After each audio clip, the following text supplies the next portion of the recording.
Follow the money. That's what I always say. You always follow the money. Yeah. This is Follow the Money with Mitch Moss and Pauly Howard on VSiN.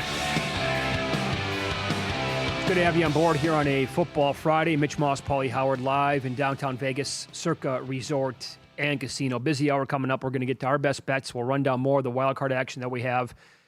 Let's kick off the hour with Ryan Kramer, who joins the program, part of the Sports Gambling Podcast Show, which you can get wherever you listen to your podcast. It's also on VSiN on Friday nights beginning at 7 o'clock Pacific, 10 o'clock Eastern Time. They're going to be on the air for probably a majority of the second half tonight for Indiana and Oregon. Oh, yeah. You, okay, let's do this, though. Let's begin with all the bets because you have so many to get to in the NFL. The early game that we have tomorrow, Rams and the Panthers. Your favorite prop bet on that game is a rushing prop? Kyren Williams, yeah? Well, 100%. They've been saying they're saving Kyren Williams for the postseason for weeks now. And I thought about firing the attempts, failed with the Riley Leonard last week when I came on here, but the yards worked. And so I'm just going to stick with the Kyren Williams yardage, 64.5 in pocket.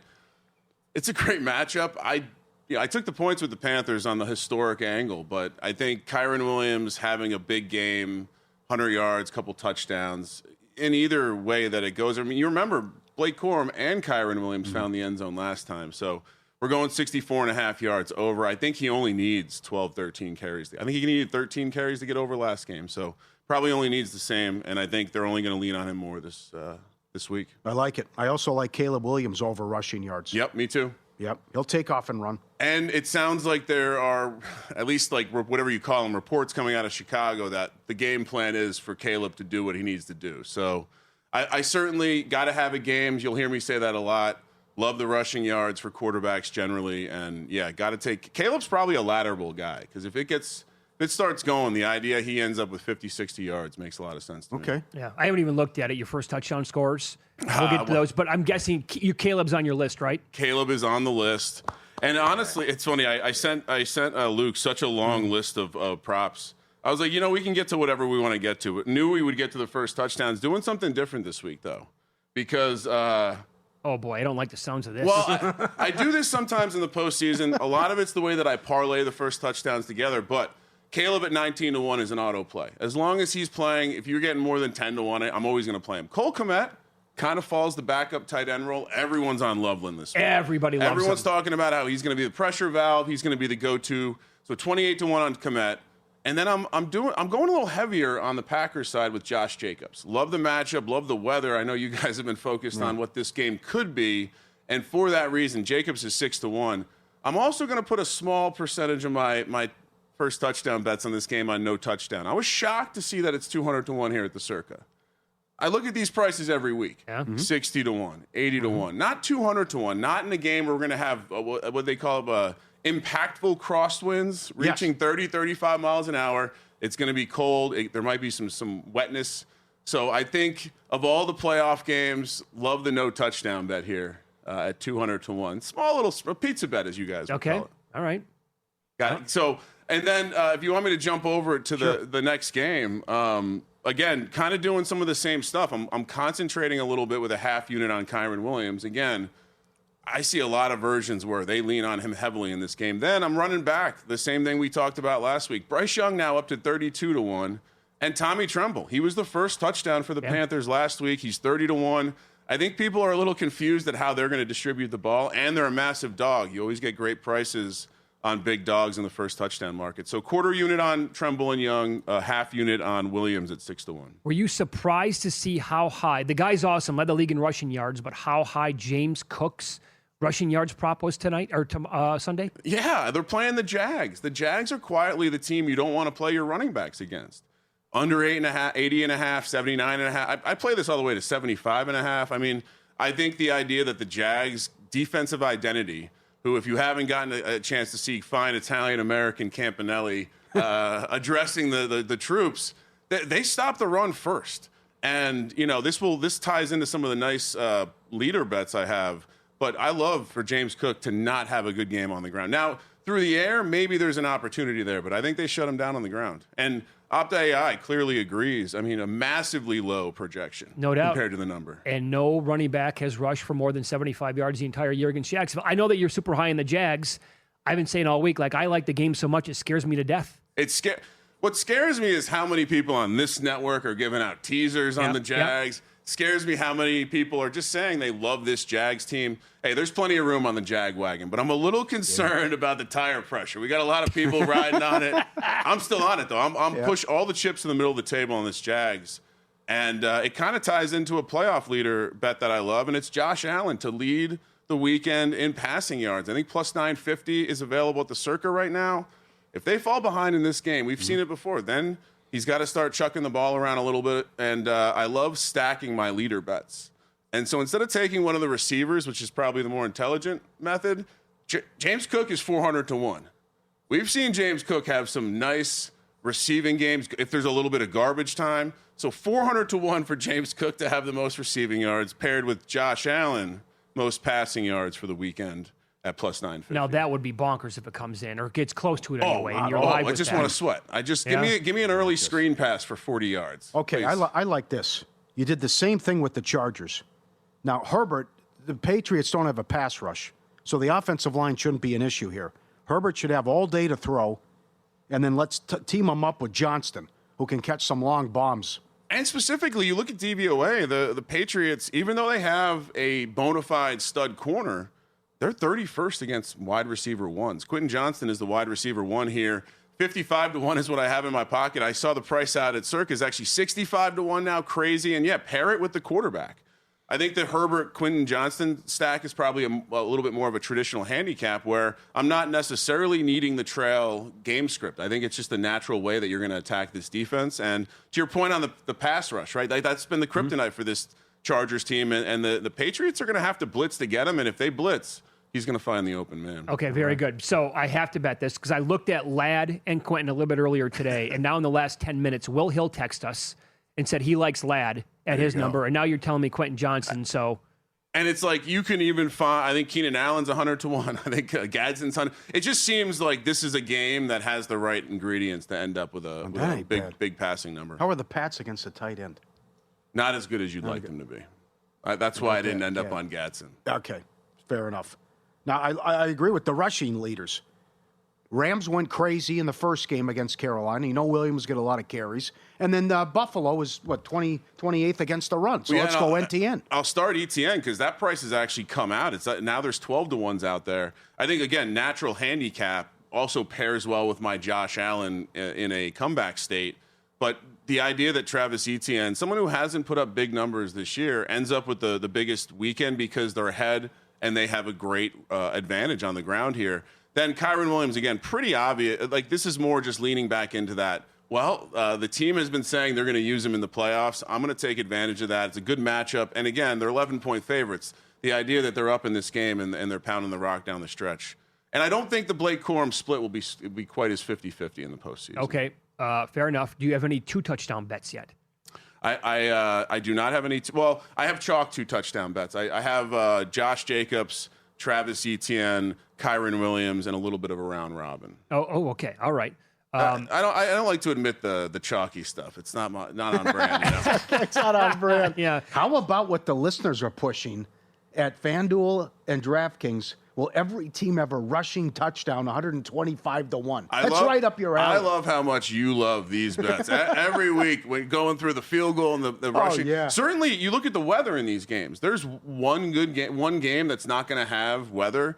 Maybe a couple that don't have impactful weather. I mean, this is the kind of thing where now that you've brought it up to me, I'm going to have to go put a little bit on it. Damn right. If it hits, it's going to be like, my goodness, I was given the advice and I ignored it. Well, it doesn't seem hard, does it? No. Well, I'd say what will concern me is if you get to the end and it's Texans and Steelers. And you got to sweat through a Texans-Steelers game to get those rushing touchdowns. But, yeah, that's the game that worries me. All the other games, you look at Niners-Eagles, you look at Packers-Bears, they're all going to get in the end zone on the ground. Pats-Chargers. So, yeah. Good luck. How about a no touchdown scored parlay?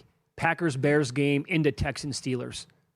That pays for a private island. Now I have to do that again. Again, I like the first touch, and I'm going to be on that in the Bears game for sure. Yeah, I certainly tie it to the last game because that Steelers-Texans game is the game that I have the least good feeling on what's going to happen. I'm diehard Tomlin as a dog guy, but I'm a little nervous. Fair enough. Yeah. Again, but your favorite side of the week would be what? Jags. Jags alt lines being played, Eagles alt lines being played. Eagles alt lines. I like them. I never thought about that. And actually, I didn't mention it, but Jalen Hurts is actually 8-1 on the 2 touchdown. We remember what he's done, and he's plus 115 on the anytime.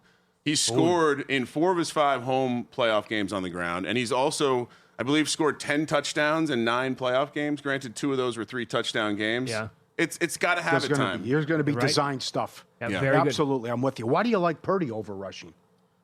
Because I think Purdy's going to have a tough time against that defense, and I think Purdy runs when he has to. Worth looking at is anytime, plus 360 again. It's a big number considering, fun fact, Eagles, number 2 in the NFL, giving up 7 rushing touchdowns to the quarterback, only behind the Cowboys. 7 overall. Okay. Well, is he going to be on the card for first? Yes. Has to be? Yeah. Jags alt numbers, how high? 13.5. 13.5. What does that pay? I think it was plus 380, plus 400, something like that. You love this team. Yeah. I mean, it's, 13-4 was my prediction before the season. I'm staying strong. You have monster numbers on Cohen to win Coach of the Year? I do. How do you feel about that right now? It.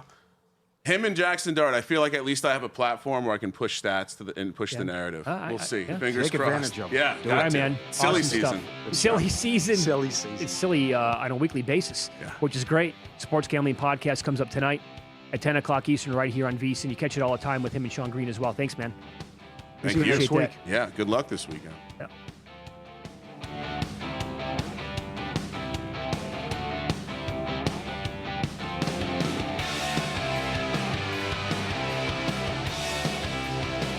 So you're listening to this podcast because you want an edge. But what if I told you you're only halfway there? You've got the mindset. Now it's time to get the toolkit to match. Here's the thing. Pro bettors spend thousands on data and tools, but what they don't want you to know is you can get the same edge for a fraction of the cost with VSiN Pro. With VSiN Pro, you get access to expert picks, public betting data, prop projections, powerful tools, analytics, and more. Tap the link in the description and see why thousands of bettors are already using VSiN Pro to cash more bets.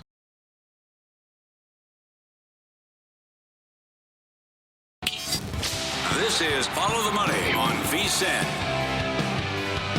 Thanks to Ryan Kramer joining the program. Love having him on. A lot of long shot bets for the Wildcard weekend. You can follow him on X, by the way, at KramerCentric. And if you miss any of the show today, by the way, you can always go back and listen to the Follow the Money podcast wherever you get your podcast. This is from Sammy on X. To your point on every team to score a rushing touchdown, a lot of these quarterbacks in the playoffs can get in the end zone on foot as well. Doesn't just have to be running backs. Mm-hmm. Have to throw some pizza money on it at 125 to 1. Let's do it. Let's hear it. Come on. Everyone's got to do it. Let's okay. You're going to have FOMO if you're going to hate yourself if it comes in. Well, not at this point, for and sure. Everyone you making are. a case. I mean, a ton of people sending us those tickets. Did you like the angle on Bears Packers no touchdown though? On the flip side, if the wind is really going to be that bad, the crosswinds, and maybe you get some really dicey weather. Yeah, and what we saw that Saturday night game too. Which was 16-6. Let's here are the late. So to Sammy's point on X about the running quarterbacks here, or the quarterbacks in general, who would surprise like nobody if they got into the end zone. Well, Stafford, he'd surprise us, right? Yeah. Okay, Bryce Young to be a sneak at the 1. Sure, that's the only way. Bryce Young, no surprise. See, this is a good angle. It's playoff time now. Look what that was essentially a playoff game last Sunday night. Guess what the old man did? Yeah. Took off for 20. Didn't even think he could move anymore. Sure. 20-yard run. Right. It's got to happen. When it mattered most. You big got time. everyone. You got to take off and do it. He dug deep, my man. That's right. So Young could do it. Love could do it. Caleb, of course, can do it. My God, the Bills-Jags game, that should be, you know what that is? That's a Josh, I should have brought this up to Ryan. That is a Josh Allen, Trevor Lawrence, 2 touchdown each, same game parlay kind of game. Both guys get into the end zone not once but twice. Purdy, for sure. Hurts, same thing. Herbert can move. May. No doubt. I like both of them over their rushing yards and longest rush anyways. Yeah, so just the Texans-Steelers game would be the dicey one, and that's what it's going to come down to potentially. Yeah, Stroud's risky. Yeah. Stroud doesn't take off and run. But Rodgers had the one against Baltimore, though. Yeah. DraftKings now, by the way, a 1.5-point favorite on Jacksonville in the game. You must play. What's that? Okay. Jacksonville is now favored by 1.5 against Buffalo. You have to come back and play Hayward anytime. You have to. We'll do more on it Monday. They love the tush-push with him now. You might want to play it first as well. Yes. He's gone from 12-1 to like 6-1 now anytime. You got to play that. I mean, they love to run that play. So that's one you got to look at, too, Monday night. Mm-hmm. Is there a game, so I've said that a bunch about the Jags-Bills game. Is there a game that you have the same feeling on, that you love it a lot and it actually scares you how much you feel that way about it? Or not quite this round? I'm not there, no. No, because you got low point spreads, and I'm not there on a side that I love this and I feel so good about it. No, I'm not there. And I never thought about the alt point spread angle until he brought that up with Philadelphia. I mean, don't you just love Philadelphia to win the game? I do not, no. You don't? No. I have a lot of respect for Shanahan and that organization. And I don't, even as bad as San Francisco's defenses looked and how bad they were against the Seattle team with their run defense, I don't see Philadelphia flipping the switch and all of a sudden Patullo and everyone, it's kumbaya. And it's, spaghetti and meatballs for everyone. I don't believe it. I think it could be. There's too many bad comments coming out of there, too. And I'm telling you, they are animals. They're lunatics. I love them. They go 3 and out back-to-back to start the game. The Boo Birds will be out, and they'll be all over them. They fall behind 7-0 as well, then it's home field disadvantage. Then it's really on. And then the A.J. Brown pouting stuff can happen and all this, and Hurts comments about, I can only do what's called, and I can only run what's called. And all. Okay. I think this is a terrible matchup for the 49ers. No, you might be right, but I love Shanahan. It has not gone well for him against Vic Fangio. That can be a thing as well. But they can win a low-scoring game. Now, while Hurts has been great at home, and you mentioned the reference to December numbers, what is they're 13-1, December or later. It could be a key turnover here. I have a kicker I don't trust now in Elliott. I could win a 16-13 game. I don't have to Purdy go crazy and be Superman. I certainly think we can get a low-scoring game here. I think we could have a carbon copy of what happened between the Niners and the Seahawks, because the Eagles are a similar team to me, right? When you compare them to Seattle, they have an equally strong defense. It might be better in some areas, actually. Seattle's defense is one of the best in football. The Eagles are right there with them. And maybe just the steam here on the 49ers offense comes to a screeching halt, and it is like a 14-3 game where Jalen Hurts in the offense, they don't have to do much at all. See, there's a lot of stuff on both sides with these games, right? Where it's Chicago's 2-12 last 14 against the Packers. The luck factor with the Bears. All these wins, final 2 minutes, and the turnover differential. Then I have, Packers coming in back-to-back road games. That's only 34% last 20 years. And I have 4-game losing streak. That hasn't gone well either. I got strong New England stuff. I got strong Chargers stuff too. Hey, Buffalo was favored. Buffalo has Allen. Buffalo's lost 8 in a row on the road. Jacksonville's hot, but do you trust Lawrence? He hasn't turned it over. Maybe he has a couple boo-boos on Sunday. There's a lot of stuff there. Yeah, I do think that the numbers overall, and we have shared these a lot over the last couple of days, and that is, for example, quarterbacks starting in their first playoff game in the NFL and playing as a dog, 10-27 straight up. And when they take on teams and quarterbacks who have played before, it just hasn't gone well. It's like 20-40 ATS going back several years. I think that does mean something where the numbers do not lie and the historical data is there telling you a story with these games. And that's why it's going to, like the whole Bryce Young thing, Caleb Williams, factor that in, other factors as well. Maybe that's a thing with May against the Chargers overall and Herbert, that there's no doubt, and now it did not go well for them when they played Houston in the regular season a couple of weeks ago, but that stank that they still have on them from that playoff game last year, specifically Herbert, could be how do you sleep at night? You want to get that feeling wiped away as soon as possible, and now it's been a full year for them. Yeah. So here's the thing too. Well, it's also unprecedented. I mean, for a team to be a 2 seed and in the playoffs, and you play this schedule, I mean, stats numbers don't lie. It's the 9th easiest schedule since the merger. Right. And here's what I can't.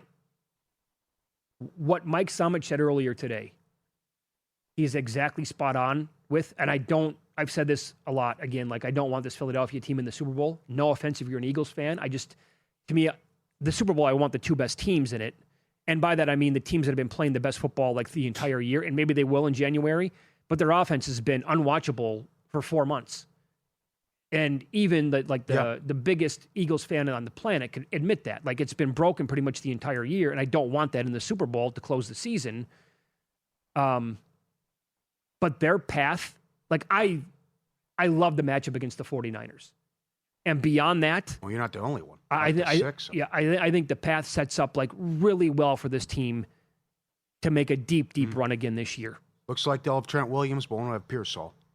Latest with the Niners. Well, the Pearsall thing, what does that even mean at this point? He's been out of the game so often this year. I can't even remember what he looks like when he plays. Would you like them at home against the Rams? I would. Okay? I would. That's in play. Now, maybe that's divisional round. Maybe that's me talking that has several huge futures on the Rams to win the Super Bowl. And I'd be a little bit scared of that team. But I also, like, as a Rams backer, am I eager to go play at Seattle? No. Like, their path is not easy. Yeah. Are you disappointed that we're only going to get weather in one game? And it was crazy. All 6 games are outdoors. It depends on how biblical the weather might be in Chicago. You're going to hear that word if it comes, if it turns into something crazy. Like if we get snow and we're going to get tons of wind and it's difficult, then that might be good enough.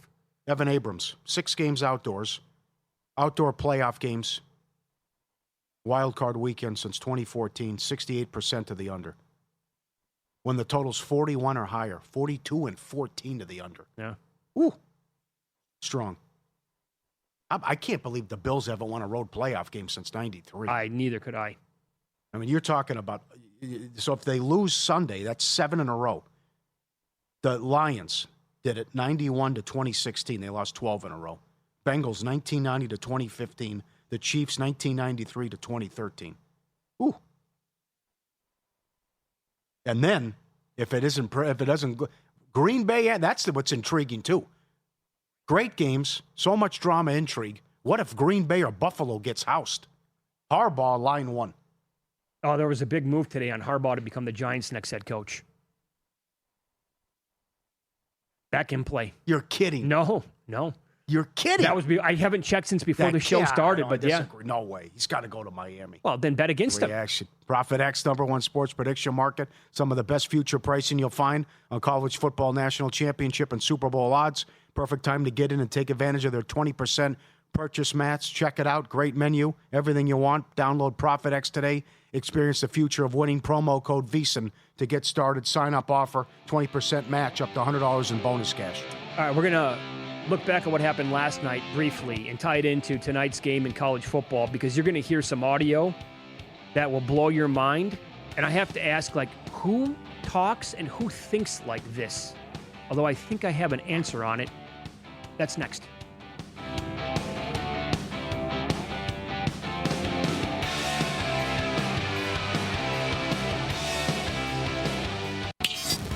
This is Follow the Money on VSiN.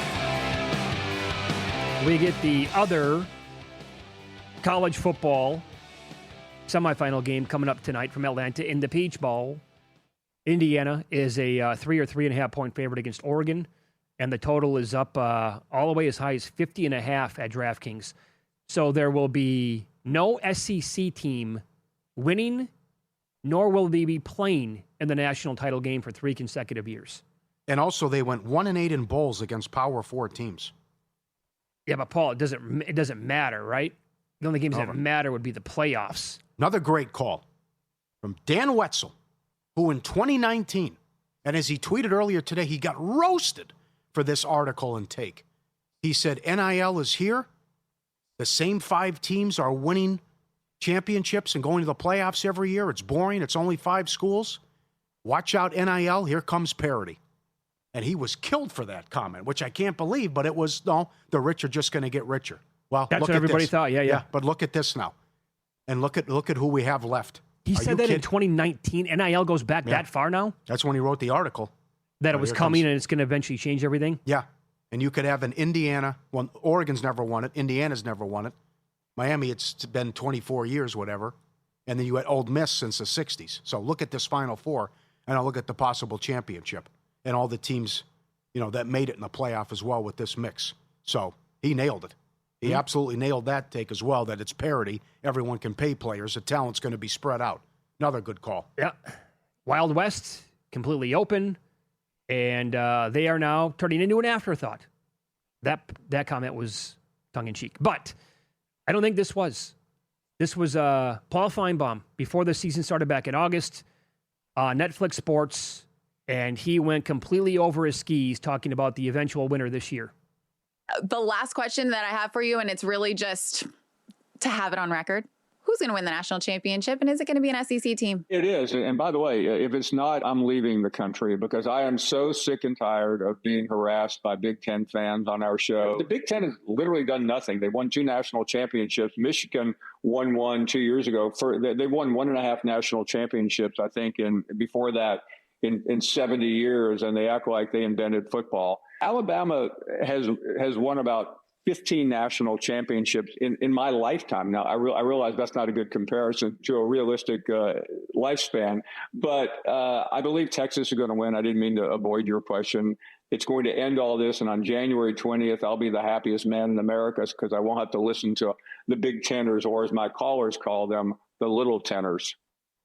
Yeah. Texas, SEC Blue Blood, been there forever. Yes. Picking them to represent the conference all of a sudden. Yeah, the good call. Yeah. And the Big Ten's going to get there again. They run the sport, Paul. You got to accept it. Yeah. No more garbage now. No more gifted. All these teams in the playoffs. Saban's gone. It's over. And Big Ten runs things. And who knows? Who knows? The U is back, too. Watch out for Miami. So I'm guessing he's already looking for real estate somewhere else, starting as of last night. He's going to move, right? He'll move out of the country after making that comment? Done deal like everybody does when they make that comment? Or quit ESPN and do something politically. I would also think this, too. This is speculation on my part. But there are people in, like, sports media, sports/political media, that found out that if they go so far extreme one way or the other, that, oh, my God, there's a huge sector of people in this country that will eat it up. And I can say the dumbest things I've ever said in my entire life, and I can't believe I'm not only going to get away with it, but I'm going to become super famous and probably be rich because of it. And that you find out that some of those people thought the exact opposite before they turned into this kind of person. Does Paul actually believe this with the SEC? Is he that big of like a homer/fan? Or does he do it because his show was spread throughout the entire South and he knows that that's the people that he's catering to? Absolutely. Yep. Yeah. I mean, they're lunatics. It goes back to Harvey Updike. Yep. And I never heard of Paul Feinbaum till Harvey Updike. Yeah, same. And that's when the guy admitted to a crime over the air about he was so sick of Scam Newton. And he was a big Alabama fan. And then he went and poisoned the trees, and he admitted it. They definitely will die. And he was a cop, by the way. And that guy was a cop. But he poisoned the trees, and it was, they just... I just have never... The whole part to me that's bothered me more than anything else, and the whole thing does, but the fact that you're rooting for an entire conference, I will never get past that. And then people... No, there's nothing like it in sports. Yankees, anywhere. Red Sox, Dodgers, Giants. How about Bears, Packers playing tomorrow? Sure, absolutely. Ohio State, Michigan, whatever. Let's go Big Ten. Well, come on, Buckeyes, get it done. Like a Michigan fan to say that? Come on. It's perplexing. It's fun. It's over. Yeah. It's fun. It's fun to see. It's been a disaster for them, unmitigated disaster, really. And you would wonder what would happen if SEC didn't play SEC, which we had in a couple of matchups here. So Dan Wetzel was right. Great job there. Big Ten runs things. We'll see. They're guaranteed to have a team in again. And good call, Mr. Saban. November 29th, Nick Saban on College Game Day. The team nobody wants to face, the most dangerous team if they get in, is Miami because of the talent they have. Great call. So you just did the read for Profit X. On the screen right now, they're showing Indiana 3 minus 107. So we have news. Now Whittington is questionable. So you're down Davison, and now you could be looking at, you're calling in guys from the defense maybe to be third and fourth string running backs here. So this really becomes a Dante Moore game if they don't have him. He's going through some workouts right now, but he's questionable, and Davison is out. So who could run the ball for Oregon? There's also this, for what it's worth. Now, we saw it last night because it was heavily shaded towards one side, and that was the Ole Miss faithful. Like they dwarfed the Miami fans. Tonight, from all indications, Wes Reynolds is there. He tweeted out a video earlier. Wes is from right here at VSiN. We talked to him yesterday. He went out of his way to go to an Oregon team hotel. I didn't see one Oregon fan. It was nothing but Indiana. And other people who are there, fans and media, are saying basically it's like 1 million to 1 Indiana fans to Oregon fans. So it will be in the stadium tonight. It will be an Indiana home game, if that means anything to you. And now they are laying 3 as opposed to catching 7 when they were playing up at Autzen. It should. I don't think it will be. If Indiana wins, it should be nothing but Miami fans. It's a once-in-a-lifetime thing. You're in the national title for these people, and you got the game on your home turf. No, I completely... You cannot sell those tickets. I completely disagree. You think they will? You want to talk about... Indiana bidding war? You just said once in a lifetime. Indiana, again. Oh, I don't think so. They were the worst team in college football for 30 years. You want to talk about once in a lifetime, these people are going to be willing to pay whatever it takes. They never saw this coming. This was never, ever once on their radar. He had them there last year. They'll be top 5 next year. They got Hoover coming in from TCU. Never know this how guy it's going to is so go. good. And oh, by the way, it's still Miami fans we're talking about. Yeah, well, could come into a bidding war too. It's also an incredible job after turn this around and the Nevin Shapiro mess and everything. But it's just, it's just a whole huge party. All the former Miami players will be there. It's going to be incredible. Now, will a cameraman get fixated on Abella Danger if she's in the crowd again, like he did when they were playing Texas A&M? She was in the crowd, Miami fan. If you don't know who Abella Danger is, I would highly suggest you do not Google it because it will not go well, especially if you're at work or in front of your wife. Spells out on its own. Abella. I will just say she's very talented. She knows what she's doing. But, no, I think that Indiana will have plenty of people there in the national title game. However, if it's Oregon, then I think you're onto something. Okay. So I told people specifically not to Google it, and here you have a big crowd of people in the sports book, and yet you're going to Google Abella Danger. They can't see. Yeah, they can see. Okay. Yeah. Is it okay? All right. All right. So any official bets for you on this game? That. Longest touchdown under 49.5. No defensive or special teams touchdown. And I think Indiana wins. Yeah, so do I. For a lot of candidates for first touchdown. And how about our guy Jordan Scott, Mama's Pizza, who has Marion in most receiving yards of the semifinal games at 25-1. Okay. What do you have, buck? I think he had $130. Okay. So he's sitting in a great spot here. If that ticket can cash, someone's got to have a big game for one of these wide receivers tonight, or he hits. Do you know what Fletcher was for most rushing? Yeah, plus $1.30 was short. 2-1 plus 150 in that range. Okay. Yeah, that's just feed him, man. Feed him. I know Beck played well, but there's no reason to pass when you're pushing him off the ball like that. Miami had more than 80 plays last night. 80. Oh, if they would have lost, it was an all-timer. That should have been a comfortable win. Between time of possession, silly penalties, 4 dropped interceptions, and you got Brandon Aubrey out there for Ole Miss, what he was doing. And of course, Miami missed the field goal, and then they got the fluke interception. Let's follow the money here on VSiN, the Sports Betting Network. We'll get to our best bets for the weekend. Wildcard weekend, as it's upon us starting tomorrow. That's coming up next here on the program.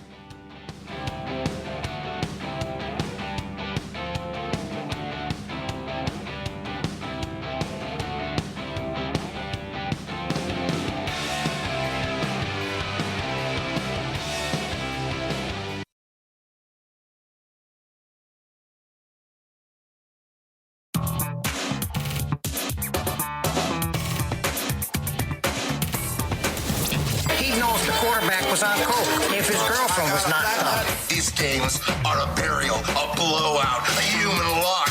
You can bet your children on these games. I was so good that whenever I bet, I could change the odds for every bookmaker in the country. All right, let's rock and roll, baby. And a good tweet just came in from Earl Nelson. I've heard you guys mention a ton of stats and trends. No one has mentioned, how about after you play the Jets, which is a 2-15 ATS this year? Fade the Bills. Another good reason to fade the Bills. Good point. Forgot about that one, Earl. Appreciate you. This one was tough to take last night. Goal in the first 10 in the Avalanche game. We lost by 11 seconds. But, no, it's worse. They scored 8 goals. Yeah, that's right. And won 8-2. So goal in the first 10, loser. Colorado now 16-2 run at home. Bears-Packers under 47.5. Steelers plus 3.5. 9 in a row for Houston. Teams coming in to the playoffs with a winning streak that long. 6-19 ATS in the playoffs since 2002. Carolina plus 10.5 to start. New England laying 3.5 for the game. 2.5 in the first half. Patriots 14-3 ATS this year, first half. 16-1-1 on the money line. 13-0-4 run. Last 14. All wildcard teams to score a touchdown, plus 120. Shop it. Better price at Caesars Will Hill. Puka, 10-plus yards every quarter, plus 375. Houston-Pittsburgh, both teams 35-yard field goal, $1.50 at Caesars. Boswell over 1.5, minus 150. I'll put Fairbairn up Monday night. It's $2. 27-3 overrun. Chambliss, most passing yards in the semis, plus 120. Off to a good start. He was phenomenal last night. I think the kid can play at the next level. Ray Davis, anytime touchdown, 10-1. Doesn't look good for Johnson. Davis could get some carries. Davis had a big game against the Jets last week. Oregon, Indiana, longest touchdown under 39.5 yards. I think I said 41.5, misspoke earlier. Bears, Packers, longest field goal made under 49.5 yards. Talking about 35-mile-an-hour crosswinds there, folks. This is my favorite bet of the weekend. This is at Will Hill Caesars. Jags to make the longest field goal of the game. They just signed Matthew Wright in Buffalo. He might have to come out and kick their fourth different kicker. Oh, by the way, I got Cam Little, who's good, could be good from 70. $1.10. That's a 3-way. Philadelphia's nasty, as they want to be, against tight ends. Kittle receiving yards under. But I think it's a big game for McCaffrey. Not what the guru said. I think McCaffrey has a lot of receiving yards and a ton of catches on Sunday. McCaffrey receiving yards over 41.5, 40.5.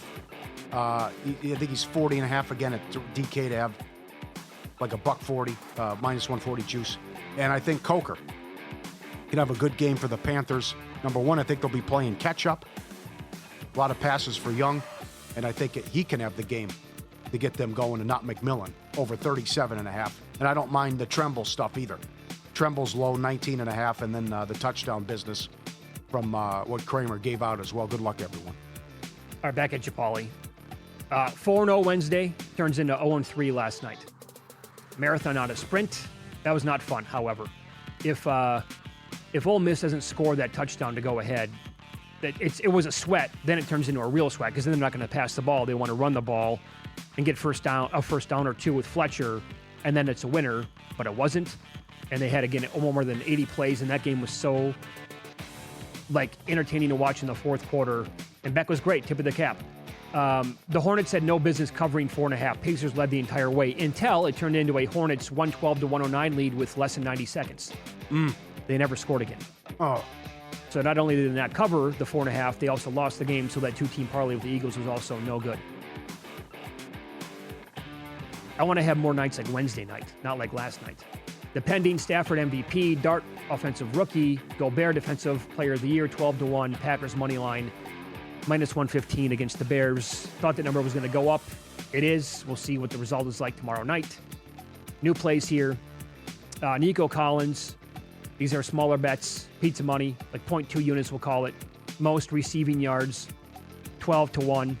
That's the best number that you can get out there. And he, against the Steelers, they have allowed the 5th most passing yards to wide receivers on the entire year. They've gotten scorched the entire time, and Stroud loves throwing to this guy. Now they're developing some of these other younger guys as well, turning into decent players, absolutely, in that passing game. But Collins is his guy, and the Opta AI stats at vsin.com are projecting him for 78 yards, which would be close to the most, according to their projections, the entire week. But I think he's going to need like $115, $120 to take it down. Also, we've talked about this a couple times on the show today. McCaffrey, most rushing, 13-1, 0.2 units on that. There's an angle here where this is not a blowout, and the Eagles are not exactly scoring 2 touchdowns every quarter, and that means Purdy's going to throw the ball the entire time. If it's close, the way to beat Philadelphia is by running on them, because passing on them is not exactly easy. They're elite. Although Jalen Carter's back on defense as well. But I took 13-1 on him. What am I missing on? Why is Parkinson that low? I don't know. Boy, that's bizarre. That's my favorite prop of the weekend. Yeah. Over 19.5 receiving yards. There's a prop at DraftKings, too, if you can find it. Will the Rams tight end have a touchdown? It's like $1.20. All 4 guys. You can have all 4 guys. Yeah, he has cleared this number 7 straight games. Now, I get it, Devontae Adams is back. Maybe that's why. But he turned into, even when Adams was there, like the 3rd best, or I guess favorite target for Matthew Stafford. And the Panthers are 30th in DVOA against the position. Tonight in the, a couple of other leader bets. Again, small bets here. McConkey's, for those of you in Circa States, McConkey is 47-1 most receiving. Johnston for the Bolts, 65-1. I was looking at both those earlier today. Then this happened earlier this hour. In a span of like 15 minutes, Will Hill said, look at McConkey. Ryan Kramer said, look at Johnson. Okay, I'll bet them both. Tonight in the NBA, Miles McBride. 2nd straight game, we're going to go to war with him, betting his 3-point prop over. It's still plus money at plus 104 on over 2.5. He has cleared this number now in 5 straight games, getting more playing time, and he has taken 9 or more threes in 3 of those games. So that's a good one. And have you realized how Peyton Watson has been on this tear now for Denver lately? Oh, yeah. If you want to play 20-plus points, that's a nice plus price on it. But his last 5 games, 24, 21, 23, 24, and 30 points. He's streaky. But over 16.5 was minus 105 earlier this morning. Had to play that. And I'm riding Michael Porter. Been so good at covering this number. Good. Over 31.5 points and rebounds tonight, minus 120. They get the clip joint. Yep. Don't forget each team to have a rushing touchdown, 100-1. Get that in, too. I sprinkled a little bit on that. Head into the new year with a smarter betting strategy powered by VSiN Pro.